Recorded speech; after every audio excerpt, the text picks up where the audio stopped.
Miniature Market has thousands of board games at discounted prices. Click the direct link below to see all of those discounted games. Hello my friends, 21 years ago, Ticket to Ride came out back in 2004, and it has taken the world by storm. It is still one of my favorite games of all time. And they've finally decided to do a refresh, or sort of a new edition, where they refreshed all the artwork. They did some things balance-wise, they did some things with the cards. Let me show you all the differences here, and then answer the question of, well, if I have the original, do I need to get this new version? Let's show you the differences, and I'll see you on the other side.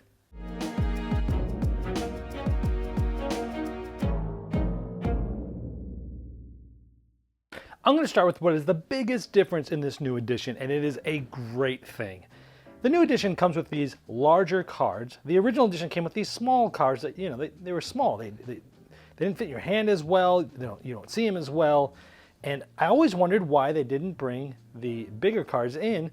Even Ticket to Ride Europe, if you bought that base game, came with the bigger cards. But Ticket to Ride, the American version, never did. I never understood why.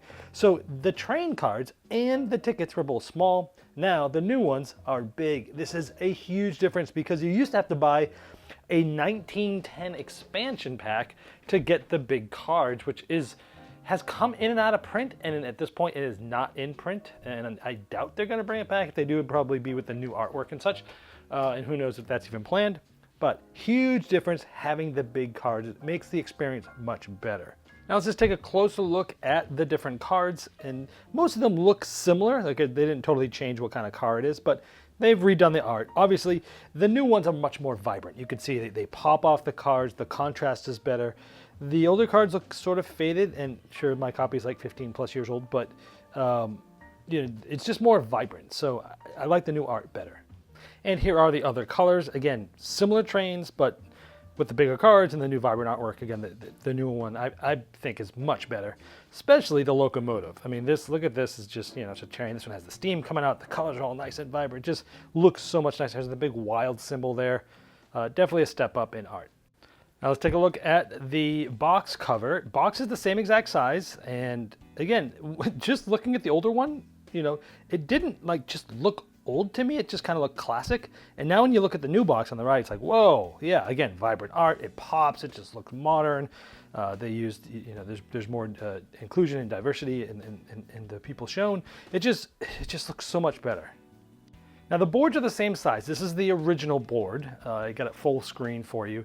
And again, it never looked bad to me, but when you look at it in comparison to the new one and you go back and forth, it's like, whoa, this one looks sort of it's just, grayish and kind of drab and kind of muted. Now let's look at the new board. So much nicer and brighter and vibrant, and lots of little details in the boards. They started doing that with the 10th anniversary edition. It looked really cool, and now just the board looks so much nicer. Oh, you don't believe me? I'm going to pause this for a second, and here comes the old version again. Okay. And it might not show up as much on camera, but in person, it's a big difference. Let's zoom in a bit. Now I've got a section of the board with the older on the left and the new on the right, and again, you just look at this, and again, it doesn't look bad per se when you're just looking at it on its own, but when you look at next to this, look at this, all these nice castles here, the waterfall, all these things just are nice touches that just make the game more interesting and more enjoyable. The only thing I like better on the first board was where they show the points. They're actually they're little trains. Here they're just colored rectangles. I don't get it. Everything they've done here is great.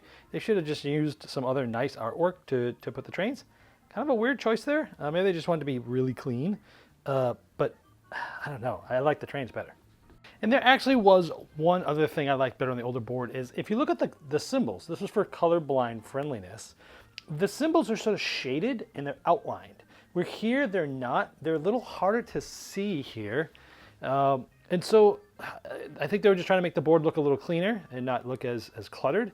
I'm not colorblind, so I can't tell exactly how big a deal this is. However, here's a picture using a colorblind app that shows 4 quadrants. The upper left is the common, which is how people that aren't affected with colorblindness see things. And then there's 3 other types of colorblindness that you can see. And then I had the boards, laid out a little differently, one on top of the other in that same spot, where you can kind of see the difference. You still can, at least through these other views see that it is a little easier to see the symbols. I'm not sure how big a deal it is, because once you know what a symbol is and what color it matches, I'm not sure it's that big a deal. But it is something that is different. Now, just a little touch here. This is the back side of the board, which essentially is like the picture on the box. I always love it when companies do this. It doesn't mean anything. You almost never look at it, but it is a nice touch, and it does look super nice. A little extra touch in the back of the board on the new one. One of the other bigger differences are there's now 33 destination tickets instead of 30. Here are the 3 new tickets, 2 of them going to Washington and then Omaha to New Orleans. So interesting. 3 new tickets to deal with in Ticket to Ride. I'm sure they've maybe learned that these are routes that are, why didn't we add these earlier, they probably thought. And also 5 tickets have been rebalanced for their points. Now, 4 of the 5 here were rebalanced between the edition I have, which was about 15 years old, and the 10th anniversary edition. Those were rebalanced sometime between them because my 10th anniversary edition has these new point totals. This one here, even in that 10th anniversary edition, this is still a rebalance since then. So it could have happened for this reprint, or it may have happened in one of the most recent, reprintings of the older version. I'm not sure. But here are ones that are different from the versions that I have. Essentially, they are taking points away from some of these longer routes and some of these shorter routes as well to kind of rebalance things. Those are pretty much all the changes.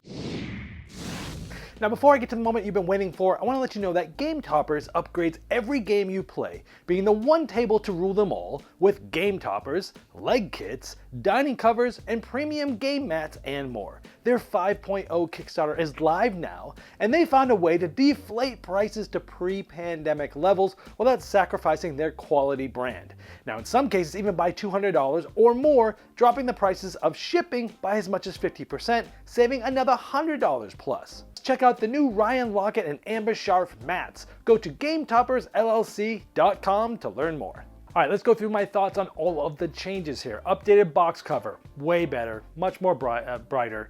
It's vibrant. It's inclusive. It's diverse. It looks good. It just pops off on my shelf. It pops in the stores. And again, it's one of those things where, like, when I looked at the older box, I guess I've been looking at it for so long for now that, like, I was never like, oh, this looks like old and outdated. It just kind of looked classic to me. And now this new version's like, whoa, okay, I like it. It kind of draws you in, and I like it.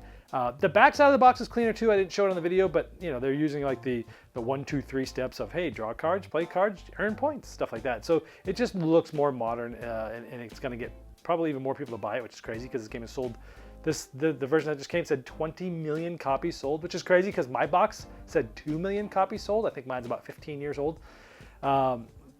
So let's talk about some of the changes here. First of all, one thing I did not show you in the overview is in the setup, you now get 4 initial tickets instead of 3, okay? And that's just gonna make it easier, gonna flatten the deck a little bit, make it so it's not quite as lucky so you don't get stuck with just cards that don't overlap at all. So now you get 1 extra card. You get 4, you gotta keep 2 still, but you can keep as many as you want. So I like that. It's just gonna make it easier. It's gonna be a little more friendly. It's gonna take away some of the randomness that might hurt somebody.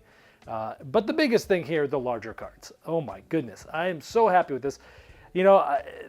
I have the 1910 expansion and I have the 10th anniversary edition. And when we play with new people, I just play with those things.